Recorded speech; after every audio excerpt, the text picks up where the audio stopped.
Irmãos, graça e a paz do nosso bendito Senhor, Redentor e Salvador Jesus Cristo, seja com cada um dos santos. Deus nos amou tanto em seu Filho, que Ele doou tudo que Ele tinha para conosco. Eu gostaria de convidar os irmãos para que nesse momento a gente pudesse entregar a direção do Espírito Santo da verdade, esse momento da palavra que é tão especial, e que somos completamente dependentes da unção do Espírito Santo, porque as verdades da palavra, as insondáveis de Deus, ela só pode ser conhecida à medida que o próprio Espírito Santo, que é o autor das palavras, venha revelar para cada um de nós. Porque sem a unção, sem a revelação que o Espírito Santo pode nos fornecer das suas palavras, somos completamente ignorantes. Então, que tudo que nós expressarmos nessa manhã possa vir dele e retornar para ele. Como disse o apóstolo Paulo em Coríntios capítulo 15, o que eu recebi do Senhor, isso eu vos entreguei. Então, pelas excelências, pelas insondáveis misericórdias do Espírito Santo, possamos receber dele e passar para ele, para vocês. Porque, irmão, na nossa carne não habita bem algum. Somos completamente limitados, incapacitados em nós e por nós mesmos. Sem unção do Espírito Santo, as Escrituras se tornam um livro selado. Então devemos contemplar e ver a beleza e a glória e a santidade de Deus em tudo aquilo que Ele nos fornece. Porque só Ele pode trazer à luz aquilo que está oculto ao nosso espírito e oculto aos nossos olhos. Precisamos contemplar a inefável beleza e santidade do Senhor, aquela santidade insondável que flui na sua palavra, porque as palavras de Cristo é espírito e é vida. Então por isso é que precisamos da vida que só o Espírito pode nos dar na sua palavra, para que assim possamos contemplar e com nossos olhos iluminados ver aquele que é invisível. Amém? Vamos orar. Senhor, nós confessamos a Ti a nossa total limitação, nossa total incapacidade. Somos completamente desqualificados de estarmos na Tua presença, mas graças aos méritos da cruz do Calvário, pela obra redentora que Seu Filho efetuou em nosso benefício, é que nós podemos estar, Senhor, nessa manhã na Tua presença. Sem as insondáveis riquezas da obra da redenção, é impossível estar na Tua presença, porque a Tua morte nos trouxe vida. Muito obrigado, Senhor. Por isso queremos entregar esse momento da ministração da palavra em Tuas mãos e te pedimos que o Espírito Santo da verdade venha nos revelar o Senhor mesmo na Tua palavra. Precisamos enxergar a Tua palavra com nossos olhos iluminados, porque tudo que possamos expor nesse momento venha de Ti e retorne para Ti, porque na Tua luz é que nós podemos contemplar a Tua luz.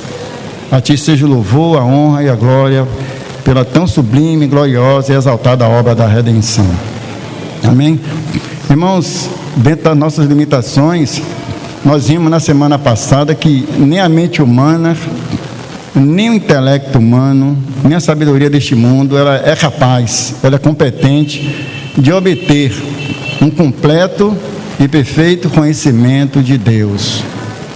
Por quê? Porque a Bíblia nos declara que Deus ele é o único que é imortal, e é o único que habita, que é na luz, que é inacessível, e que também nenhum homem jamais viu, nem é capaz de vê-lo. Então, Deus de tamanha grandeza, de tamanha excelência, de tamanho poder, sem princípio, sem fim, que é o mesmo ontem, hoje e eternamente, que as longas e longas eras da eternidade jamais colocará no semblante do Salvador o mínimo vestígio de ruga. Jamais, porque Ele é luz.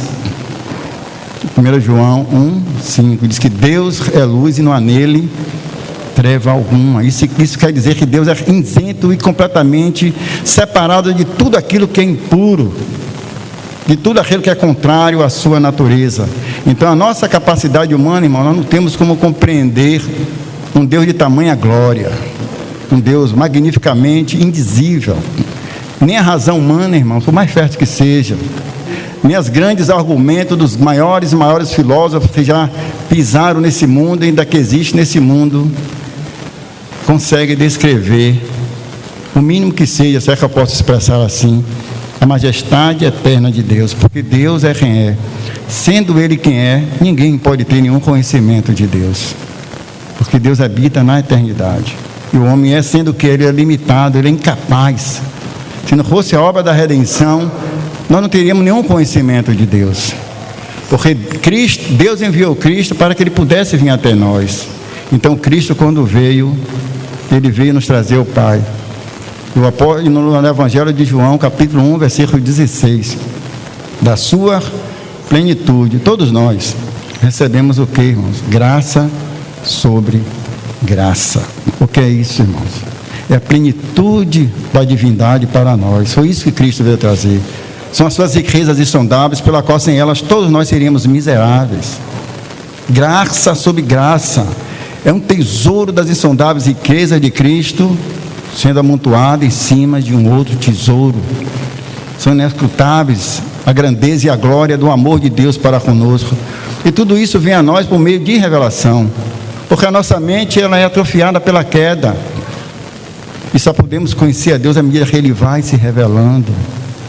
E a maneira que Deus resolveu se revelar é através do seu Filho, que é a sabedoria de Deus e o poder de Deus. Permita-lhe fazer uma pergunta respeitosa. Quando você contempla aquela manjedoura, o que você vê? O que é que você vê quando você contempla aquela manjedoura? E quando você lê o Salmo 104, o que você vê? Um extremo muito indizível. Algo que a nossa mente não tem como descrever. Antes de ler 1 Coríntios, irmãos, permita eu ler esse Salmo 104, versículo 1 e 2. Bendiz a minha alma ao Senhor. Senhor Deus, como Tu és magnificentíssimo. É como se faltasse, irmãos, podemos assim dizer, ao profeta, para descrever a beleza da glória de Deus. Então ele diz, Senhor, como Tu és magnificentíssimo. É algo que não tem como descrever a Deus. Mesmo um homem extraordinário como esse, segundo o coração de Deus, ele não poderia descrever a Deus de acordo com a dignidade e a glória de Deus. Então ele diz, Senhor, como Tu és magnificentíssimo. Ele diz, sobremodo vestido de rei, irmãos, de glória e de majestade, coberto de luz como de um manto, Tu estende o céu como uma cortina. Você acha que a mente humana tem como descrever algo dessas excelências da natureza e do ser de Deus, de um Deus que habita na eternidade? Como diz aqui, coberto de luz como de um manto. É isso que Paulo diz em 1 Timóteo 6,16, que ele habita naquela luz que é inacessível. Aí você vai para o livro de Lucas, aí eu volto à pergunta, e quando você contempla aquela manjedoura, o que você vê? Na carne velada, irmãos, a deidade. Que extremo, que coisa tão extrema, um Deus sentado no trono, coberto de luz, agora como um frágil bebê de uma manjedoura, completamente indefeso. O Criador, soberano do rei da terra, soberano do universo, agora deitado em uma manjedoura, um ser que é tão glorioso, coberto de luz como de um manto, agora ele está deitado na manjedoura, coberto de panos. Por quê? Isso é a sabedoria de Deus, irmãos. Por isso que nós lemos quando Pedro diz que coisas essas que até os anjos anela prescrutar. Isso, irmãos, chocou, podemos assim dizer, até mesmo os próprios anjos, que em Isaías 6, versículo 2, diz que com duas asas, o serafim tinha 6 asas, com duas ele cobria os seus rostos e com duas os seus pés. Esses seres gloriosos, esses gloriosos seres angélicos, irmão, não se atrevia de olhar para Deus, porque tamanha era a santidade de Deus que eles não se atreviam, porque Deus é o que é, sobremodo vestido de glória e de majestade. Aí você olha para a manjedoura, por isso que frustra os anjos, coisas que até mesmo os anjos anelam para escutar. Não podemos entender o Evangelho com a nossa mente, é impossível. Foge da razão humana, da limitação humana. Somos completamente limitados para descrever as profundezas insondáveis da sabedoria insondável de Deus. Porque, irmão, nós estamos entrando em podemos assim dizer, no oceano da sabedoria de Deus.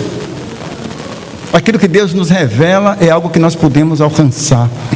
Você lembra que Moisés, em Êxodo 33, chega para Deus e diz, Senhor, rogo-te que me mostre a tua glória. Rogo-te que me mostre a tua glória. E Deus disse a Moisés, ninguém pode ver a minha face e viver, Moisés. Mas eu vou fazer o seguinte, vou lhe revelar toda a minha bondade. A bondade de Deus é Ele se revelando ao homem que Ele criou. Mas Deus, irmão, só pode se revelar para que possamos contemplá-lo pelos olhos da fé, através daquele que é o resplendor da sua glória. Porque Deus, Ele está tremendamente vestido de glória e majestade, então a mente humana não tem condições de contemplar a face desse Deus imutável. O apóstolo Paulo, caminhando na rua de Damasco, para perseguir a igreja de Cristo, quando ele teve apenas um pequeno vislumbre da glória do Cristo ressurreto, o que aconteceu com ele? Imediatamente ele caiu como um cego. Paulo viu aquela glória, mas ele disse que aqueles soldados, segundo as autoridades, eram 100 soldados que ele tinha à sua disposição. Quando ouviu a voz daquele que trovejava nos céus, todos os homens saíram correndo de medo. Mas aí quando você olha para a manjedoura, aquele que trovejava nos céus, ele nem fala. Veja sobre o véu da carne a deidade. O que é que você vê quando você olha para a manjedoura? Você vê a deidade, que extremo glorioso, coberto em carne. Como pode ser Deus coberto em carne, na semelhança da carne pecaminosa? A Bíblia diz no livro de Jó que ele andava sobre aonde, irmãos? Sobre as alturas do vento, no seu controle mais absoluto, aqui ele não consegue nem caminhar. Podemos fazer outra pergunta: quem é esse que vai estar brincando com seus brinquedinhos alguns meses depois do seu nascimento? Não é esse, irmãos, que brincava com o cosmos, que habitava na eternidade, que conhece todas as coisas, porque Ele formou todas as coisas, chama todas as estrelas. Todas as estrelas Ele chama pelo seu nome, mas quando uma simples mulher toca nele, Ele olha para os discípulos e diz: quem foi que me tocou? Você lembra daquela mulher do fluxo de sangue?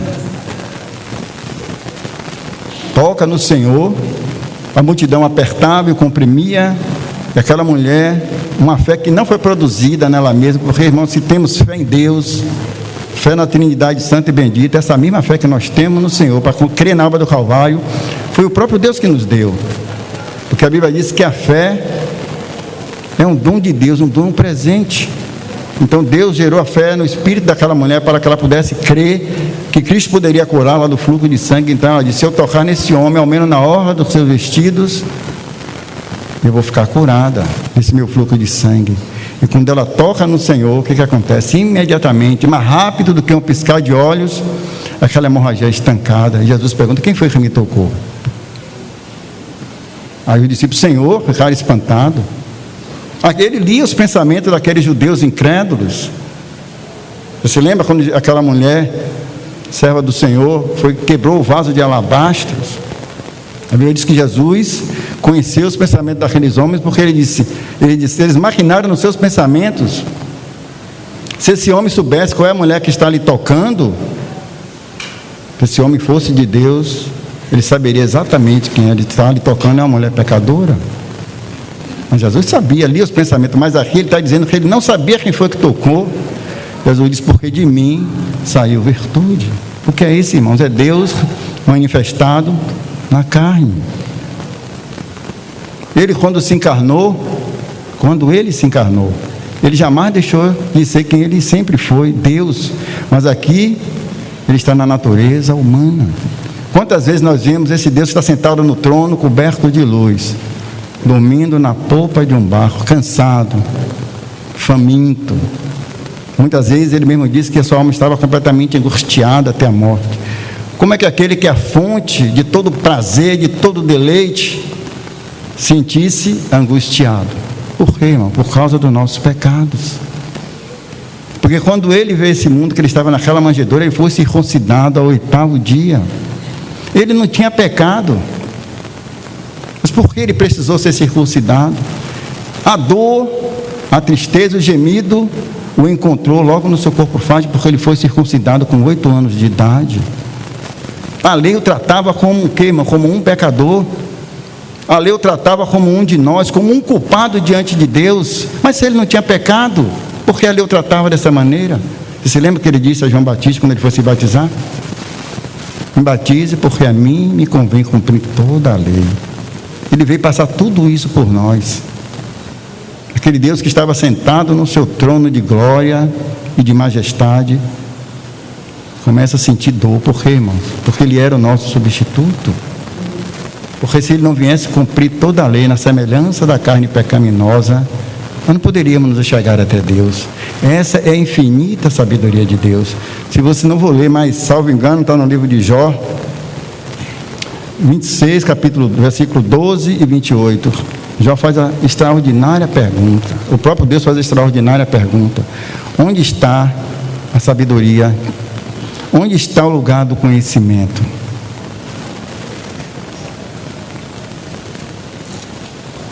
Permita-me ler, irmãos. Eu vou ler Jó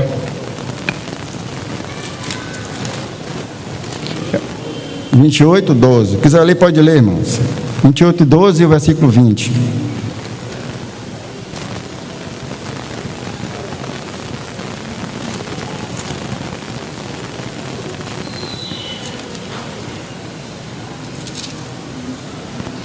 Pode ler, irmão.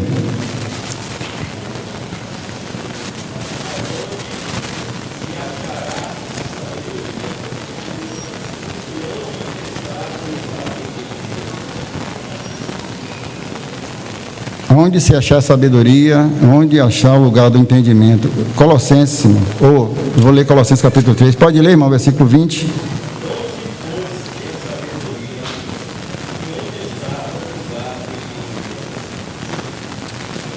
Eu vou ler o versículo 2, do capítulo 2 de Colossenses. Para que o coração de vocês seja confortados e vinculados juntamente em amor,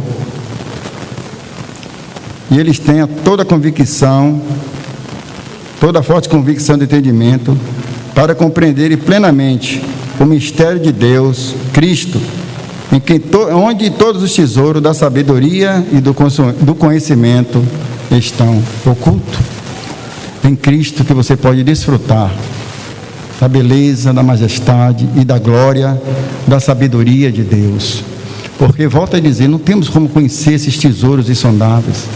Paulo está dizendo que o mistério do Evangelho, ao qual ele foi determinado por Deus para pregar, é o Evangelho das insondáveis riquezas de Cristo. É insondável. Como é que nós poderemos sondar algo que é insondável, se não lhe for revelado? Porque só o Espírito Santo é que pode trazer à luz aquele que está oculto nele mesmo. Porque o Espírito Santo, todas as coisas ele prescruta, até mesmo as profundezas de Deus. Se o Espírito Santo, que é Deus, não nos revelar Deus, continuaremos todos nós ignorantes. Eu vou ler Lucas 10, 21. Naquela mesma hora, exultou-se Jesus no Espírito Santo e exclamou: graças te dou, ó Pai, Senhor dos céus e da terra, porque ocultaste essas coisas dos sábios e instruídos e revelastes aos pequeninos. Sim, ó Pai, porque assim foi do teu agrado. Tudo me foi entregue pelo meu Pai. Ninguém conhece o Filho senão o Pai, e também ninguém sabe quem é o Pai senão o Filho e aquele a quem o Filho quiser revelar. 1 Coríntios capítulo 6. Você vê, irmãos, que ninguém conhece o Pai senão o Filho, e ninguém conhece o Filho senão o Pai, e a não ser aquele a quem o Filho quiser revelar. Porque só Deus pode revelar Deus para você. Só Deus pode revelar Deus para mim, porque Deus é quem é. A criatura caída, irmão, não tem condições alguma de ter nenhum relacionamento, nenhum conhecimento do seu Criador. Mas o nosso maior bem, o nosso maior tesouro, o nosso maior patrimônio é termos esse conhecimento de Deus que só Deus pode revelar. E graças à obra da redenção, Deus nos revelou pelo seu Espírito. Revelou a glória, a beleza e a majestade do seu amor. Revelou Ele mesmo para nós. Um Deus que está sentado no seu trono, coberto de glória e de majestade, não pode ser conhecido pela mente humana, é impossível. Porque Deus é Deus. Magnificentíssimo, vestido de glória e de majestade, sentado no seu trono, coberto de luz. Isso é quê? Isso é o quê, irmãos? É Deus em sua santidade, em sua majestade e glória, em seu ser supremo. Não há como descrever as profundezas de Deus. Nem mesmo os anjos que assistem durante o trono de Deus, de anos após anos, eternidade após eternidade, ele não consegue descrever a grandeza desse Deus tão glorioso. Por isso que o apóstolo Pedro pôde dizer coisas que os próprios anjos ficavam extasiados, perplexos, quando ele viu aquele Deus manifestado na carne.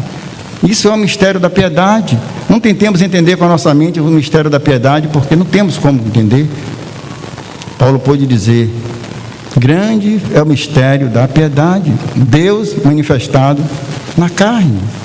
É isso que aquela manjedoura nos revela, irmãos. O Deus indizível, sem princípio e sem fim, conhecedor de todas as coisas. Davi pode dizer: Senhor, ainda as palavras não chegaram aos meus lábios, e nem aos meus pensamentos, o Senhor já conhece todas elas. Veja a onisciência de Deus no Salmo 139. Mas ele, nas suas limitações, ele pode perguntar: quem foi que me tocou? Porque eu sei que de mim saiu virtude.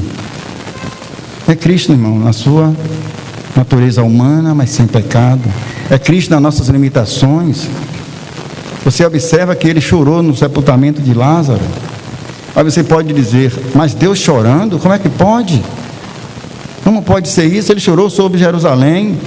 Ele, olhando para Jerusalém, ele pode dizer com alma estancada de amor, ele pode dizer: Jerusalém, Jerusalém, terra que mata os profetas e apedreja o que a ti são enviados. Quantas vezes eu tentei te ajuntar, te abraçar, como as galinhas faz com os seus pintinhos. Jesus começou a chorar. Você pode dizer: mas irmão, como é que pode Deus chorar?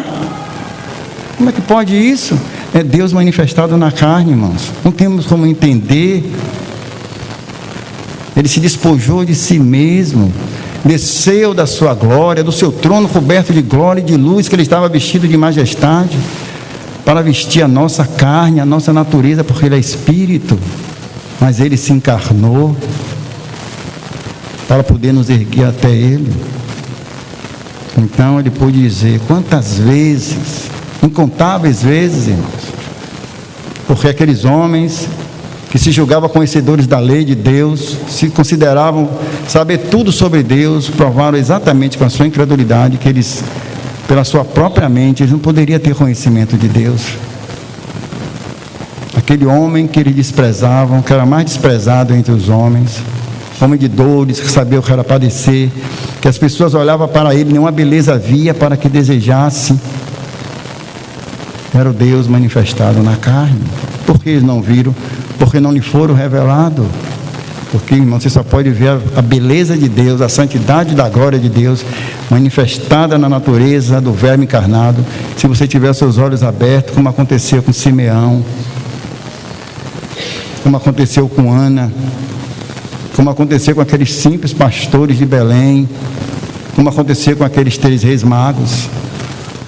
Eles viram que ali era Deus. Aí você pode dizer: mas era uma criança, ele é recém-nascido. Mas aí você olha, vem 3 reis magos de seus respectivos países, se prostra de joelho diante de um bebê. Como eles poderiam ver que ali de fato era Deus manifestado na carne? Como disse Isaías capítulo 9: o seu nome será maravilhoso, para não citar outra parte. Isaías diz: Deus forte. Um menino nos nasceu, um filho Deus nos deu. Seu nome será maravilhoso, conselheiro, Deus forte. Mas você olha e diz: mas irmão, mas é uma contradição. Como é que um bebê pode ser Deus forte? É impossível. O bebê é frágil, é delicado, precisa de carinho, de zelo, de amor, precisa ser amamentado, precisa ser banhado. Mas como é que Isaías está dizendo que ele é Deus? É um menino, mas ele é Deus forte. Não tentamos entender, porque é o mistério da piedade. Isso é o evangelho da glória do Deus bendito. Está além da nossa capacidade, porque nós não temos como compreender essas coisas. Mas ali, irmãos, é Deus manifestado na carne. Então os anjos, quando viam o seu amado Criador deitado em uma manjedoura, eles ficavam querendo prescutar. Isso estava além do alcance dos próprios anjos. Imagine da sua mente e da minha mente. Não temos como compreender aquele bebê deitado na manjedoura ser Deus. Isaías ainda diz, ele é Deus, mas ele é Deus forte. Ele é o Pai da eternidade. Ele é o príncipe da paz. Esses títulos de honra são exatamente os atributos da glória de Deus, que é inefável. Não temos como descrever. Falta além a linguagem, irmãos. É impossível. Porque se fosse possível, ele não seria o que é. Está além da nossa possibilidade. 1 Coríntios, capítulo 2.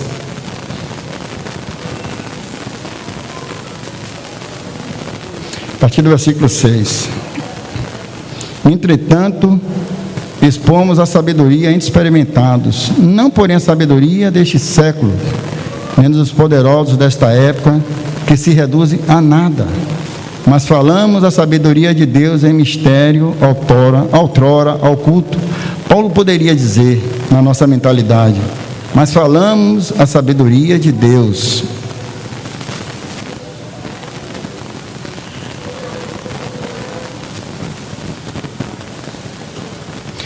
Mas falamos a sabedoria de Deus em mistério. Aos nossos olhos poderia dizer, seria bastante Paulo dizer, nós falamos a sabedoria de Deus, mas aí ele dá mais um passo à frente, não de si mesmo, mas pela revelação do Espírito Santo, um mistério.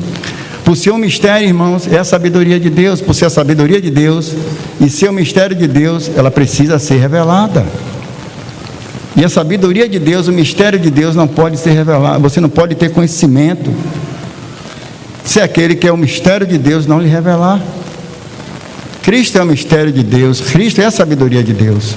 Por isso que Paulo pode dizer, nós pregamos a Cristo, poder de Deus, sabedoria de Deus. Quem poderia imaginar, irmãos, que Deus, sendo quem é, poderia enviar seu Filho ao mundo? Quem poderia imaginar? Olha a profundidade das riquezas e da sabedoria de Deus, quão inescrutáveis são os seus caminhos. Quem pode descrever os caminhos de Deus na obra da redenção?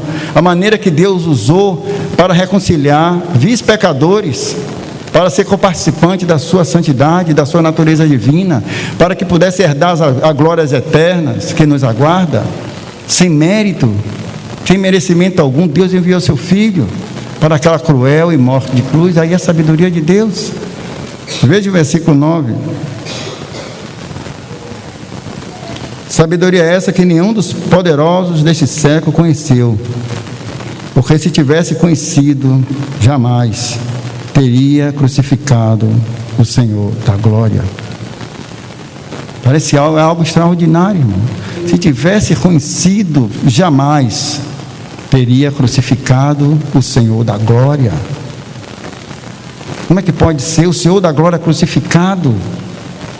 O Filho de Deus crucificado, o Senhor da glória, aquele que era adorado pelos anjos, crucificado, agonizando em uma cruz, sendo culpado.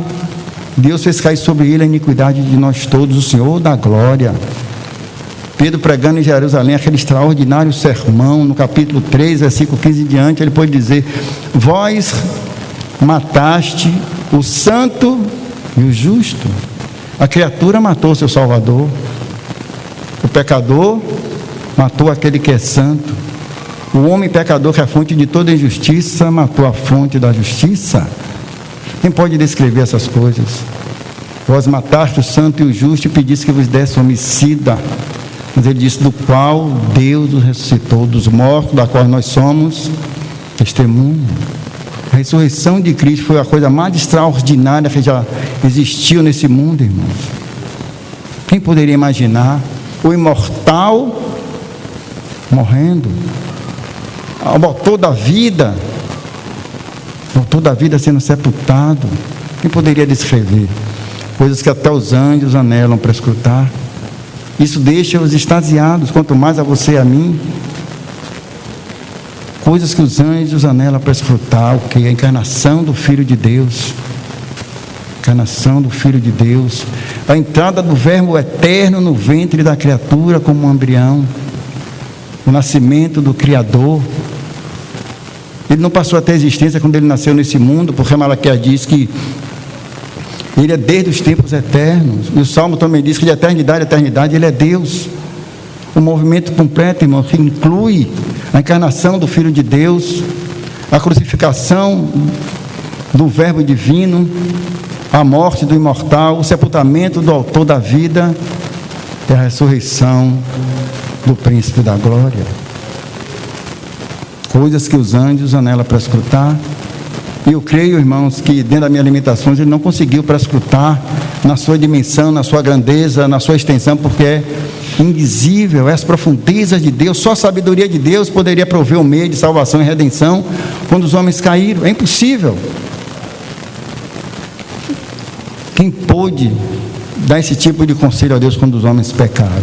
Algum anjo? Não, porque os anjos precisavam de um chefe para manter no seu estado original. Alguém pode dizer, mas talvez milhões e milhões de anos antes, depois da queda, os homens começaram a orar a Deus pedindo que Deus enviasse um Redentor. Mas a obra da redenção não aconteceu no tempo, irmão. No tempo ela foi aplicada, ela surgiu no coração de Deus antes da eternidade. Antes da eternidade, porque Deus é onisciente, Ele conhece todas as coisas antes de ter o fim. A Deus toda a glória pela obra da redenção, porque tudo é dele, por ele e para ele. Glória por Isaías eternamente. Amém. O Evangelho é a manifestação da glória do Deus encarnado. Porque o Evangelho é a manifestação da glória de Deus, daquilo que Deus fez e que Deus faz na bendita pessoa de seu Filho amado Jesus Cristo. Esse era o Evangelho pregado pelos apóstolos. Eles não pregavam, irmãos, a filosofia, a arte, a sabedoria e a cultura grega. Eles não pregavam a religião cristã, a religião judaica. Não, eles não pregavam nada disso. Eles pregavam a Cristo, sua morte e a sua ressurreição. Porque isso é o Evangelho da glória do Deus bem-aventurado que nos foi confiado, disse Paulo. Eles pregavam que Deus estava em Cristo reconciliando consigo o mundo e não imputando aos homens seus pecados. Pregava também que aquele que não conhecia o pecado, Deus o fez pecado por nós. Como pode ser? Deus fazia do seu único e amado e unigênito Filho pecado por nós. É a sua sabedoria. Aquele que não conhecia o pecado, Deus o fez pecado por nós. Para quê? Para que nele nós nos tornássemos justiça de Deus. Por causa da obra de Cristo, a obra da redenção, é que nós somos justificados gratuitamente pela sua graça, pela redenção que há em Cristo Jesus, a qual Deus propôs como propiciação pela fé no seu sangue. Para quê? Para demonstrar a sua justiça no tempo presente, porque Deus é justo e justificador daquele que tem fé em seu Filho. Romanos capítulo 3, a partir do versículo 21. Porque pelas obras da lei ninguém será justificado diante de Deus. Ninguém pode, porque ninguém pode cumprir a lei perfeitamente. Só Cristo pode cumprir por nós. Por isso ele precisou descer do seu trono de glória, coberto de luz e majestade, para vir habitar no meio de um povo como nós. Aí nós pensamos, a Bíblia nós costumamos ler aquele grande versículo de João 3,16, que Deus amou o mundo de tal maneira que deu seu Filho. Mas o fato de Deus dar seu Filho não lhe custou nenhum preço. Isso não pesou na mente de Deus. Foi fácil para Deus enviar seu Filho ao mundo para salvar cruéis e terríveis pecadores como nós? Será que isso não custou nada para Deus? Deus deu tudo que Ele tinha para você e para mim. Porque se Deus não tivesse enviado o seu Filho para morrer pelos nossos pecados, nenhum de nós teria nenhum conhecimento de Deus. Porque Cristo mostra o amor de Deus de maneira extraordinária. Porque se Deus não tivesse enviado o seu Filho para morrer pelos nossos pecados, nos reconciliar com Ele, jamais veríamos a Deus, irmãos, nem aqui, nem na eternidade. Porque só Cristo revela como Deus é glorioso. Só Cristo pode revelar a glória, as profundezas insondáveis da sabedoria de Deus. Só Ele pode revelar a anjos e a homem o amor de Deus, como Deus é glorioso, como Deus é imutável, como Deus é santo, como Deus é justo, como Deus é reto. Só Cristo pode nos revelar. Não existe nada mais glorioso do que no Evangelho, do que Jesus Cristo, porque Ele é a expressão do Deus invisível. Só Cristo pode tornar Deus conhecido a nós, porque sem Cristo nós não podemos ter nenhum conhecimento de Deus. Volto a lembrar o nosso Senhor, porque ninguém conhece o Filho, ninguém pode conhecer o Pai, a não ser que o Filho revele. Cristo é a revelação de Deus para nós. A obra da redenção é algo magnificamente indizível. Vou ler o versículo 10. Mas Deus nos revelou pelo seu Espírito, porque o Espírito penetra todas as coisas, até mesmo as profundezas de Deus. Porque qual dos homens sabe as coisas do homem, senão o seu Espírito que nele está? Assim também, ninguém conhece as coisas de Deus, senão o Espírito de Deus. Ora, nós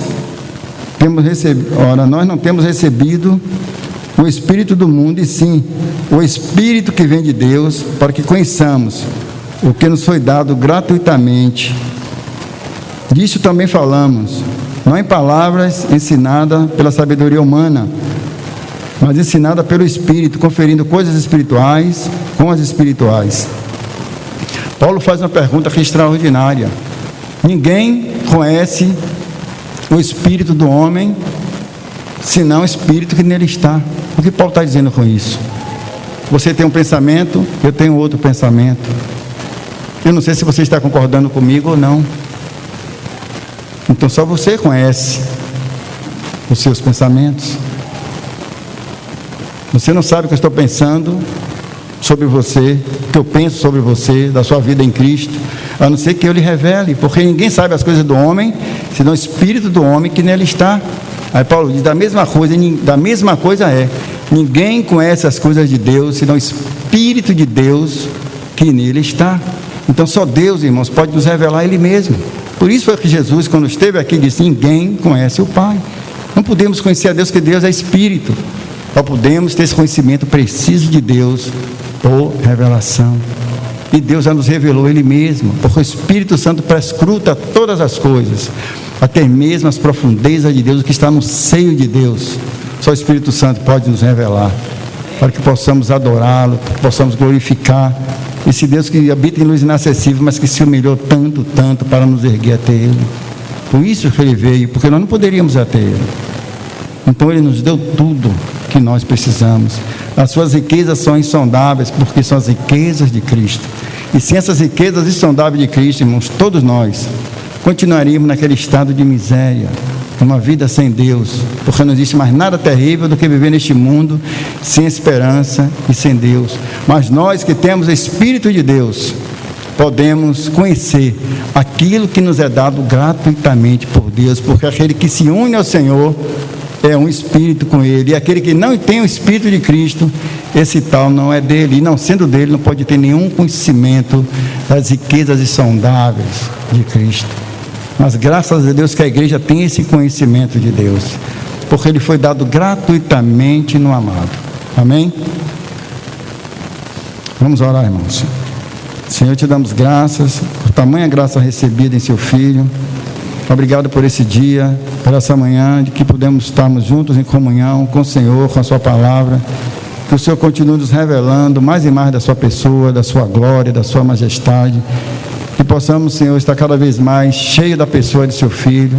Que possamos andar de modo digno do Senhor, para o seu inteiro agrado, frutificando em toda boa obra, crescendo no pleno conhecimento do Senhor.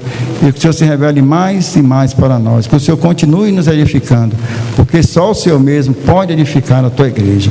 Muito obrigado, Senhor, por esse momento.